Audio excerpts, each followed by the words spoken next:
오늘 설교 제목이 뭐죠? 베풀고 섬기는 자는 행복합니다. 그래서요, 여러분 주님 안에서 행복하시기를 바랍니다.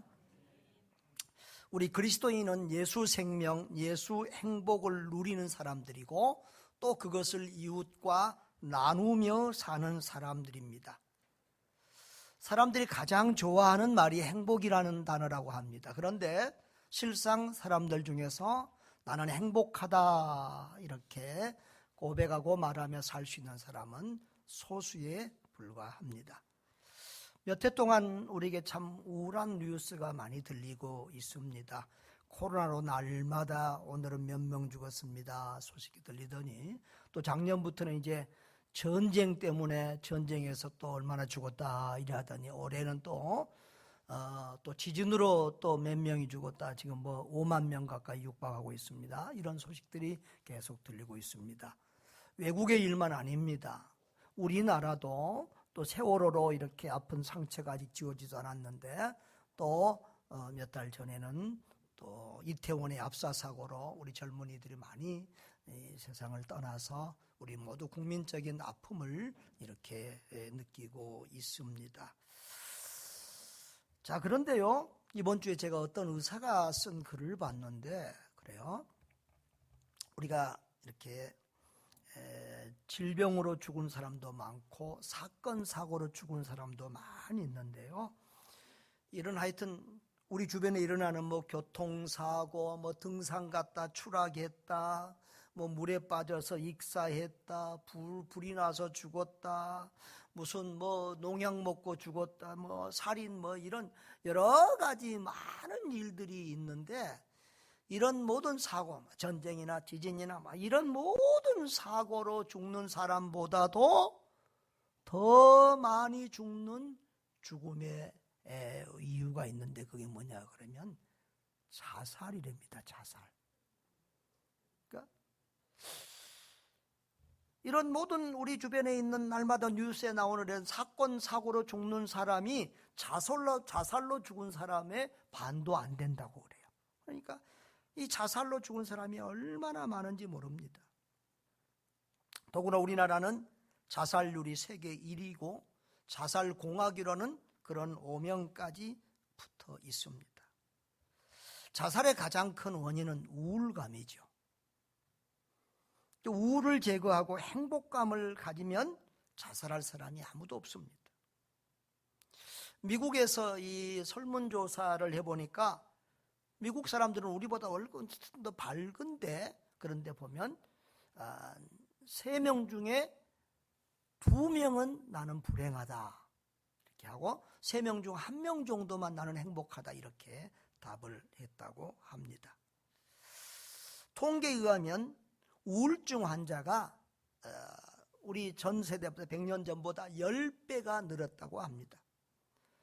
요즘은 이 우울증이 2번째로 높은 질병 유발 원인이 되었다고 그렇게 말을 합니다.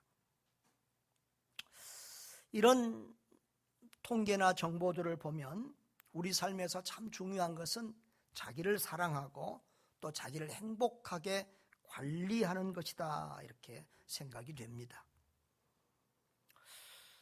사람들은요,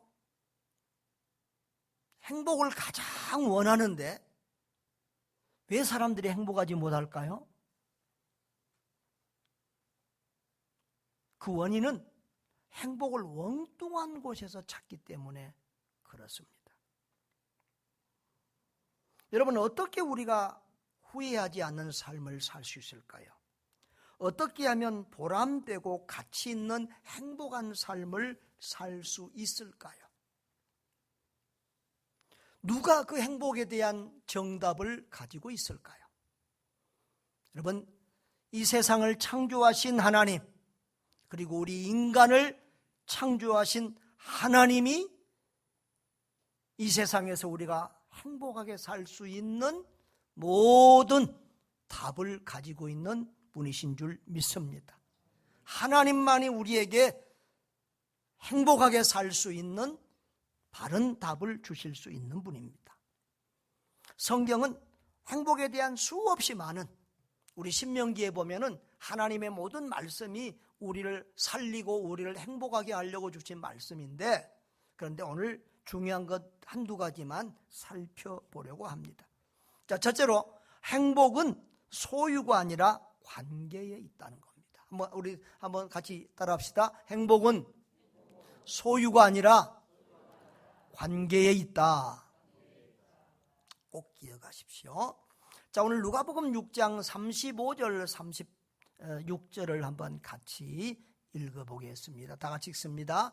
오직 너희는 원수를 사랑하고 선대하며 아무것도 바라지 말고 꾸어주라.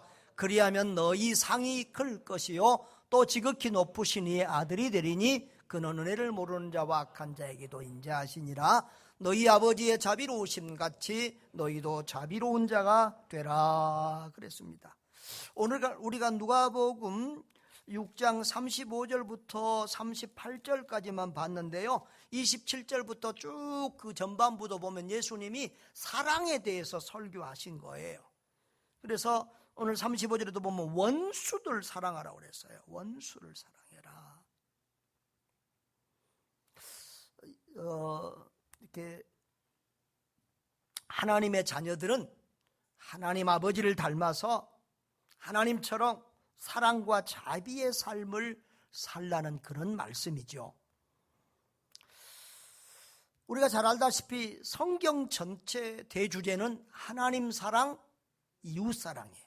이웃 사랑이라는 말은 무슨 말이라고요? 사람 사랑이라는 말이에요. 자, 오늘은 누가복음에서만 주로 요절을 가능하면 찾아보려고 그러는데요, 누가복음 10장 27절을 같이 읽어봅시다.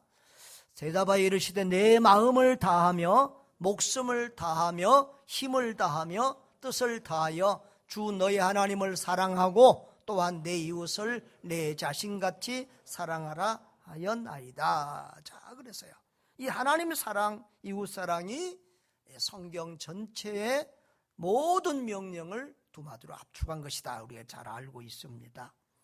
그런데 늘 또 제가 하는 말이 있죠. 하나님을 사랑하는 것보다 사람을 사랑하는 것이 더 복잡하고 어렵다. 또 그리고 한 가지는 하나님 사랑과 이 사람을 사랑하는 것이 두 개로 구분되지 않고 어찌 보면 하나로 엮어져 있다는 거예요.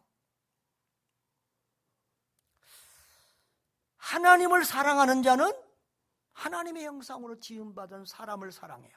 그러니까 하나님을 사랑한다고 하면서 사람을 안 사랑하는 사람은 신앙이 잘못됐든지 하나님 사랑하지 않은 사람이에요. 또 이웃을 사랑하는 자는 이웃에게만 사랑받는 것이 아니라 하나님께도 사랑을 받아요. 이웃을 사랑하는 것이 하나님을 기쁘게, 오늘 35절을 보실까요? 원수를 사랑하고 구워주는 자에게 어떻게 하겠다고요? 큰 상을 주시겠다는 거예요. 지금 사람을, 원수를 사랑하는데 저 사람이 나한테 상 준다는 게 아니라 하나님이 나에게 상 준다는 거예요. 그리고 그렇게 할 때 지극히 높으시니, 그분이 누구예요? 하나님이세요. 하나님의 진짜 참된 하나님의 자녀가 된다는 거예요. 하나님은 은혜를 모르는 자와 악한 자에게도 인자하신 분이고, 하나님은 자비로우신 하나님인데 우리도 그런 진짜 하나님을 닮은 하나님의 참된 자녀가 된다는 거예요.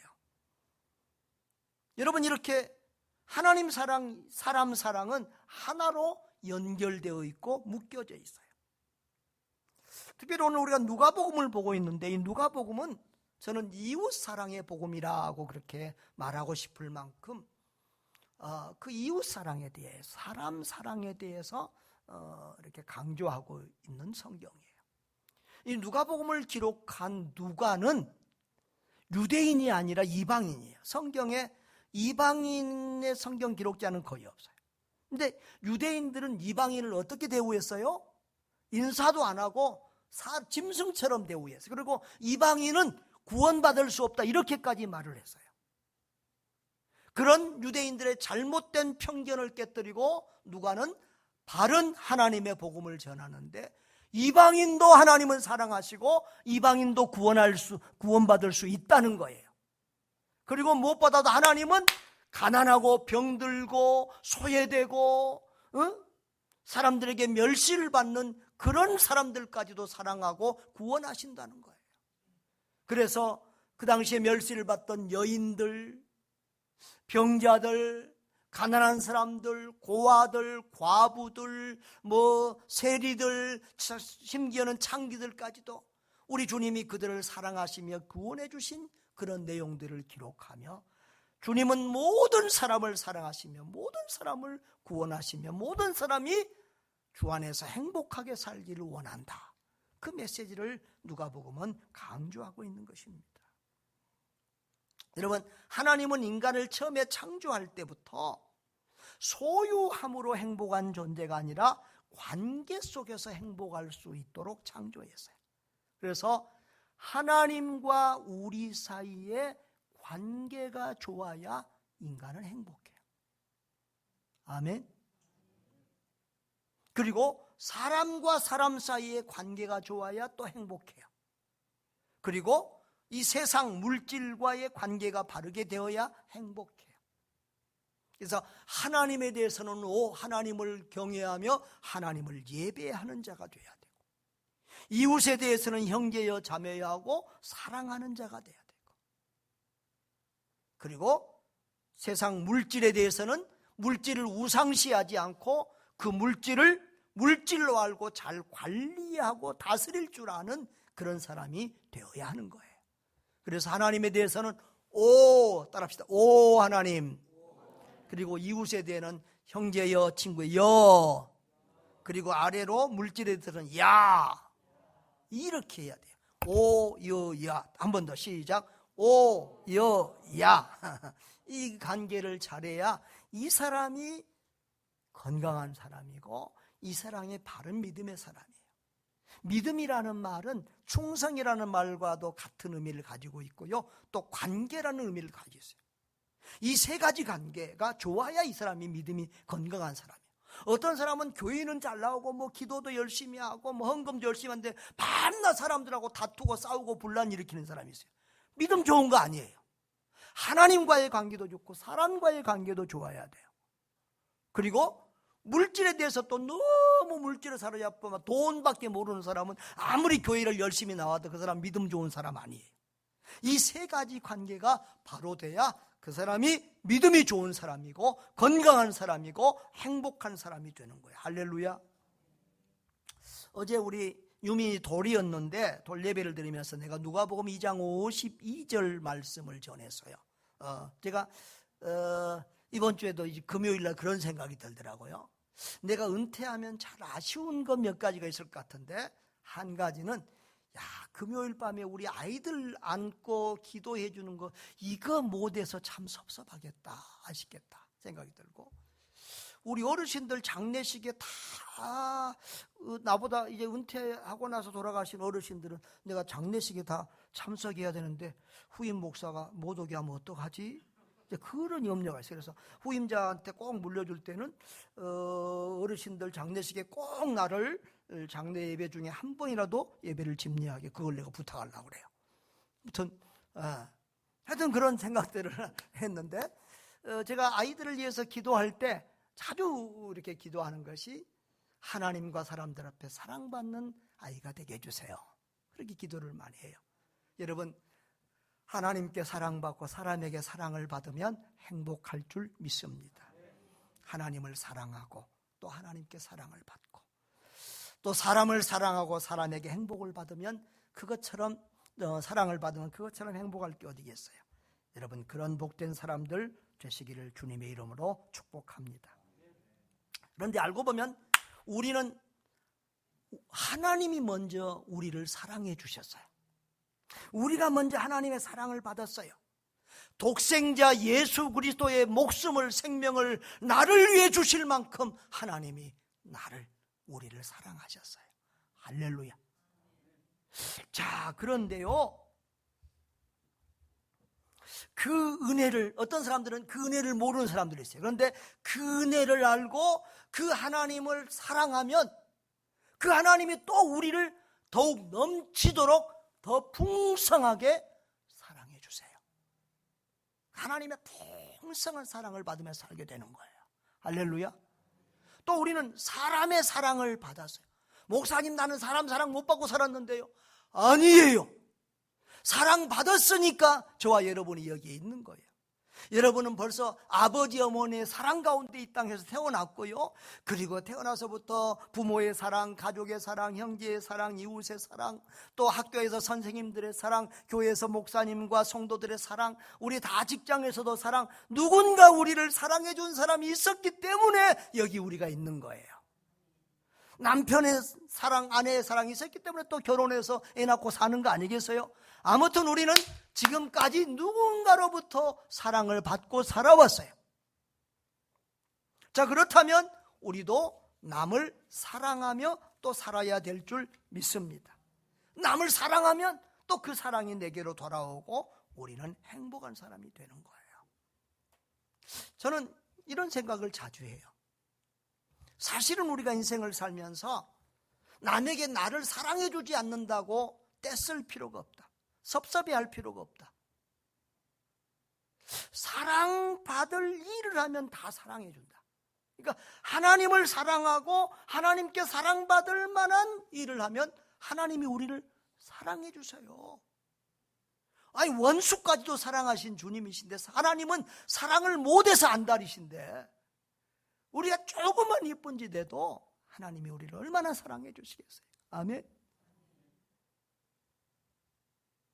그런데 하나님이 또 무조건 사랑만 하시는 거야. 하나님도 인격적인 하나님이기 때문에 우리가 잘못하고 죄 지으면 또 징계하고, 또 인간도 마찬가지예요. 우리가 그 누군가를 사랑하면 그 사람도 나를 사랑하게 돼요. 여러분, 인간 살아보면 신기하잖아요. 내가 그 사람 앞에 직접 욕하거나 말 안 했는데도 내 마음에 그 사람 안 좋아하면 그 사람도 이상하게 나를 싫어해. 사랑하면 사랑이 와. 감사하면 감사가 와. 여러분, 그렇게 우리가 사랑받을 만한, 하나님 앞에서나 사람 앞에서나 사랑받을 만한 사람이 될 수 있기를 바랍니다. 사랑하고 사랑받으면 인간은 누구나 행복해지는 거예요. 이 맥스 루케이도 목사님이 우울증에 대해서 설명하는데 그래요. 우리 인간에게 오는 이 우울감은 다양한 방면에서 다양하게 오기 때문에 우리가 그 답을 주는 게 분명하지는 않지만은 한 가지는 분명한 게 있다, 이렇게 말해요. 그건 뭐냐 그러면, 사람들이 왜 행복하지 못하냐 그러면 엉뚱한 데서 행복을 찾으니까 행복하지 못하다는 거예요.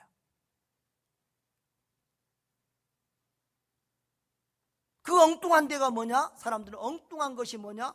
사람들의 의식이나 이 사단마귀가 우리에게 주는 가치관이나 이 세상의 풍조는 뭐냐 그러면 더 가지면 행복하다, 소유하면 행복하다 라는 거예요.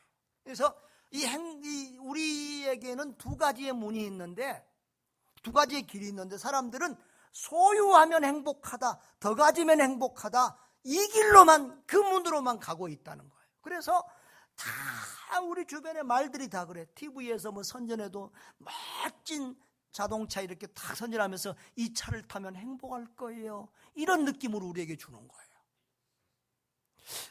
좋은 화장품을 팔면서 그걸 바르면 누구나 다 예뻐지고 행복할 것 같은 그런 느낌을 주는 거예요. 그렇죠? 어떤 맛있는 음식을 선전하면서 야, 저거 먹으면 정말 행복하겠다, 이런 느낌들을 주는 거예요. 약을 파면서 저 약을 먹으면 내가 건강해서 행복하겠다, 뭔가 전부 다 소유로서 우리를 행복하게 하려는 그런 것들이 우리 주변에 가득. 사람들도 그래요. 더 가지면, 더 넓은 집에 살면, 더 좋은 차를 타면, 더 좋은 옷을 입고 살면 행복하다는 의식 속에 우리가 딱 사로잡혀 있어요. 그래서 인간은 행복하지 못하다는 거예요. 실제로 설교 시간이 짧으니까 다 말 못하겠지만, 통계학적으로 과학적으로 살펴보면 더 가졌다고 해서 행복한 게 절대 아니에요. 저 시골의 농부가 큰 부자 사장님보다 더 행복한 게 훨씬 많고요. 복권 당첨된 사람들이 환자보다 더 행복하지 않대요. 사람을 고용하는 고용주나 거기서 월급 받는 노동자나 행복도가 별 차이가 없대요. 여러분, 그래서 우리는 이 사단마귀와 세상 풍조에 속지 말라는 거예요. 소유하면 행복하다, 여기서 속지 말고 하나님이 주신 사랑하면 따라합시다. 사랑하면 행복하다, 베풀면 행복하다, 이 행복의 문으로, 이 행복의 길로 가야 된다는 거예요. 따라합시다. 사랑하고 섬기면 행복합니다. 할렐루야. 실제로 이렇게 과학적으로 이렇게 해보면요, 이 사랑, 행복, 자선, 남을 도와주는 이런 생각을 할 때 딱 뇌를 찍으면 도파민이 막 분비되고 행복 그 지수가 올라간다는 거예요. 그러면서 루케이도 목사님이 한 여자분의 간증을, 이 얘기를 실었어요. 패티라고 하는 한 여자가 있었는데 이 목사님 사모님 같은 느낌이에요. 그런데 평생 동안 아이들을 사랑하고 정말 아이들 기저귀도 키워주고 막 많은 어려운 사람들을 잘 도와주고 격려해주고 이런 일을 했는데 나이가 늙어서 이제 뇌에 무슨 암이 생겼는데 하여튼 이 말도 못하게 되고 이렇게 어려운 상황에 있었어요. 그러다 보니까 막 낙심하게 되고 시리에 실망에 빠져 있는데 그 딸이, 그래서 이제 그러다 보니까 이 우울감이 오면 식욕도 없고 잠도 못 자잖아요. 그 딸이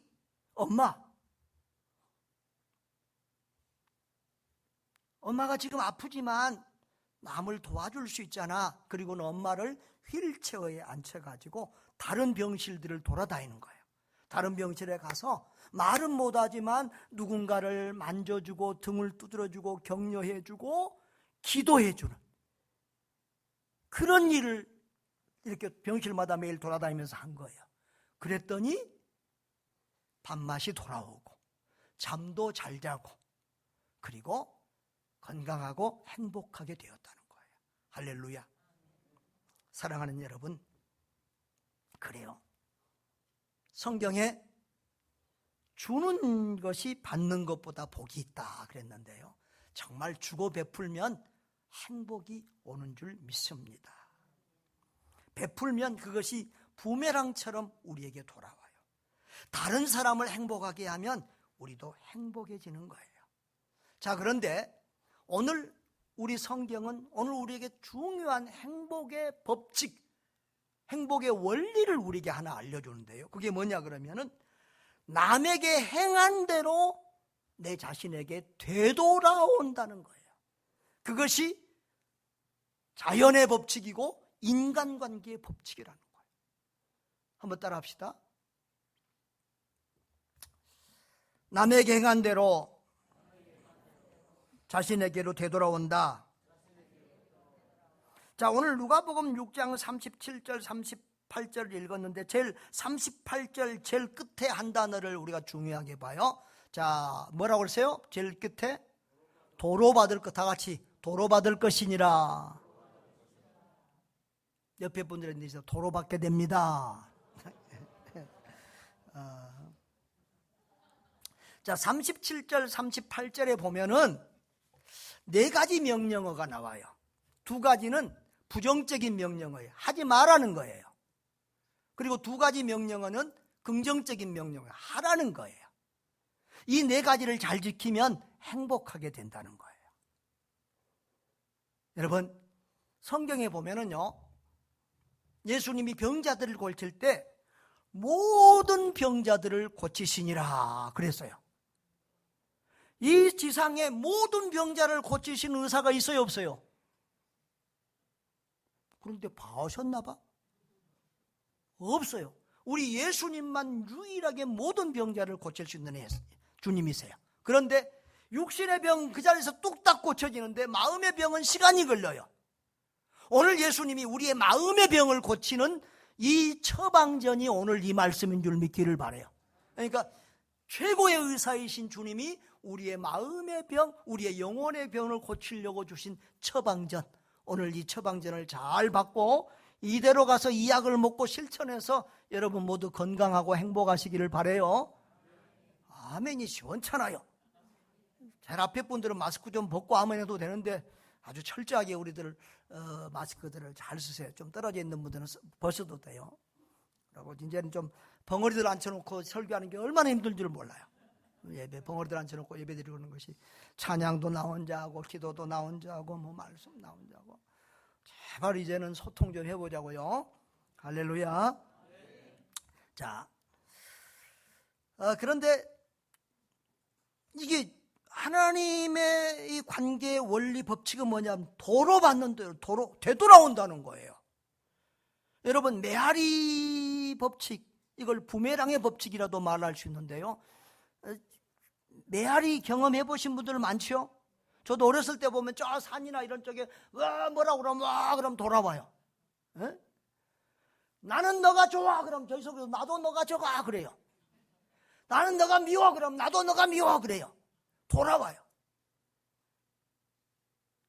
부메랑도 이렇게 던지면 탁 돌아오잖아요. 나한테로. 그런 것처럼 돌아와요. 하나님의 말씀은 도로 받을 것이라는 거예요. 이 세상의 인간관계, 세상의 관계는 도로 돌아오는다는 거예요. 우리가 자연과의 관계, 세상 쓰레기를 막 버리면 그 쓰레기가 나중에는 이 지상이 망가져서 우리를 망치는 거예요. 지금 자연을 우리가 막 망가뜨리니까 자연이 우리를 죽이는 거예요. 지금 우리가 자연을 죽이니까 심는 대로 거둔다고 성경은 말하잖아요. 따라합시다. 심는 대로 거둡니다. 하는 대로 돌아옵니다. 자, 그래서 이 행복한 인간관계를 위해서 4가지의 명령어가 있는데 처음에 부정적인 하지 말아야 될 2가지. 자, 37절에 보면 뭐 하지 마라 그랬어요? 비판하지 마라 그랬어요. 비판하지 마라. 비판하지 마라. 왜? 왜? 돌아오니까. 그 다음에 보세요. 비판하지 말라. 그리하면 너희가 비판을 받지 않을 것이고 그랬잖아요. 비판하면 비판이 너에게 돌아온다 이거예요. 또 그 다음에 정죄하지 마라. 왜? 그리하면 너희가 정죄를 받. 돌아온다는 정죄가 돌아온다는 거예요. 우리 선교사님 매주 우리 교회 오세요. 이렇게 좀 설교하면 대답도 해주고 이래야 막 반응을 해줘야 돼요. 자, 여러분 그 위에 31절을 한번 보시겠어요? 31절을 한번 보시면 남에게 대접을 받고자 하는 대로 너희도 남을 대접하라 그랬어요. 이게 마태복음 7장 12절에도 있는데 이것이 성경에서 황금률, 골든 룰이라고 그러는 거예요. 성경의 핵심이라는 거예요. 남에게 이렇게 대접받고 싶으면 너도 남에게 그렇게 하라는 거예요. 너 남에게 비판받는 거 싫지? 그럼 너 비판하지 마. 너 남에게 정죄받는 거 싫지? 그러면 남에게 정죄하지 마. 그런 말이에요. 이 정죄라는 것은 이 재판에 관한 이 판결 용어인데요. 불리한 재판을 내린다, 유죄를 선언한다 그런 뜻이에요. 그러니까 우리가 남에게 재판관이 너는 죄인이다 뭐 이런 것처럼 남을 정죄하고 판단하는 거예요. 자기가 재판관의 자리, 하나님의 자리에 앉아서 남을 판단하고 정죄하는 거예요. 근데 보면요, 사람들이요, 이 사람들의 판단이 옳지 않아요. 사람들은요, 깡패들도요, 자기들끼리 의리 있으면 아주 좋은 애라고 그래, 착한 애라고 그래. 사람들은 자기하고 맞으면 좋다고 그래. 자기하고 안 맞으면 싫어.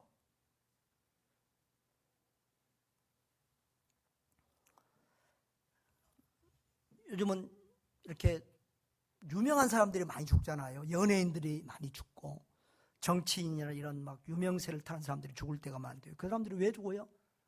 비판하고 정죄받아서 죽는 경우. 이게 어떻게 보면 간접적인 살인죄예요. 우리는 함부로 말하고 그러는데요, 이게 간접적인 살인죄가 될 때가 많아요. 여러분, 그런데 우리가 비판하면요, 내가 하나 비판하면 저쪽에서는 2개, 3개, 4개가 와요. 손가락이 하나 이렇게 가면 몇 세는 게 돌아오잖아요. 그래서 구약 성경에 보면은 이에는 이로, 눈에는 눈으로 이렇게 하라고 그랬는데 우리는 그것이 복수하라는 용어인 줄 아는데 아니에요. 사랑의 용어예요.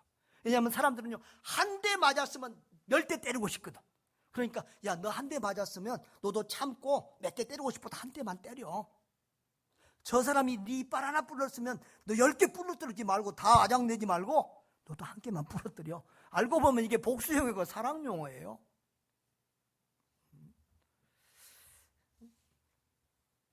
여러분, 우리의 언어를 한번 살펴볼 필요가 있어요. 내가 말을 좀 행복할 만한 말을 하는지 불행할 용어를 많이 쓰는지 이렇게 살펴보면, 여러분, 때문에라는 말을 많이 써요? 덕분에라는 말을 많이 써요? 예, 이 때문에라는 말이 부정적으로 쓰일 때가 많아요. 저는 뭐 남편 잘못 만나서 저 남편 때문에, 저 마누라 때문에 내 인생 내 팔자가 이렇게 꼬이고 있어, 뭐 이런 식으로 질병 때문에, 고난 때문에, 가난 때문에 우리는 이렇게 생각하면서 우리 불행할 때가 많아요. 그런데 알고 보면 그리스도인은 그 덕분에라는 말을 많이 써야 돼요. 따라합시다. 덕분에. 덕분에. 여러분, 그 속썩이는 남편 만났으니까 내가 예수님 앞에 나온 거예요. 고난 때문에 나온 거예요. 질병 때문에 나온 거예요. 인생이 내 마음대로 안 풀리니까 나온 거예요. 여러분, 다 잘 되고 좋았으면 세상에서 지금 울랄라 놀고 다니고 그러지 교회 와서 앉아있을 사람 없어요. 다 우리 뭔가 궁핍하고 뭔가 어렵고 뭔가 힘들고 뭔가 어려웠기 때문에 주님 앞에 나온 거예요. 그러니까 그 모든 것이 덕분이에요. 덕분에 예수님 믿었고, 가난 덕분에 겸손해졌고, 가난 덕분에 주님 의지했고, 고난 덕분에 주님 앞에 기도했고, 내 믿음이 자랐고, 고난 덕분에 내가 예수 믿고 구원받은 줄 믿습니다. 여러분, 늘 감사의 언어, 긍정의 언어를 사용하는 여러분 되시기를 바랍니다. 자, 우리 실습 한번 해봐야 돼. 목사님 덕분에 행복합니다. 장로님 덕분에 행복합니다. 권사님 덕분에 행복합니다. 여기까지 하면 또 집사님들이 삐져. 집사님 덕분에 행복합니다. 성도님 덕분에 행복합니다. 우리 동장님도 오셨으니 뭐 다른 선물 못해도 서비스. 동장님 덕분에 우리 대조동이 행복합니다. 할렐루야. 아무튼 덕분에 이렇게 하면서 감사의 언어를 많이 사용하시기를 바랍니다. 또 행복한 인간관계를 위해서 실천해야 될 2가지 명령에는 용서하라는 거예요. 그래야 용서가 돌아온다는 거예요. 용서하라. 그리하면 너희가 용서를 받을 것이요. 그런데 이 용서는 이제 사람에게만 아니라 하나님까지도 연결이 되는 말이에요. 그래서 우리가 주기도문을 할 때도 마태복음 6장 12절을 볼 때 우리가 우리에게 죄 지은 자를 사하여 준 것 같이, 이 전제가 먼저 우리가 남을 용서하고, 그리고 그것을 가지고 내가 이렇게 남을 용서했습니다, 그러니 주님도 나를 용서해 주세요, 이렇게 기도한 순서가 이렇게 되는 거예요.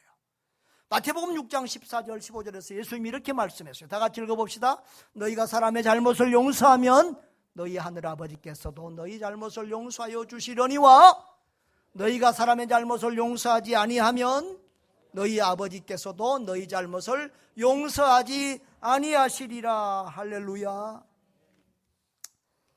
그 다음에 주라고 했어요. 주라.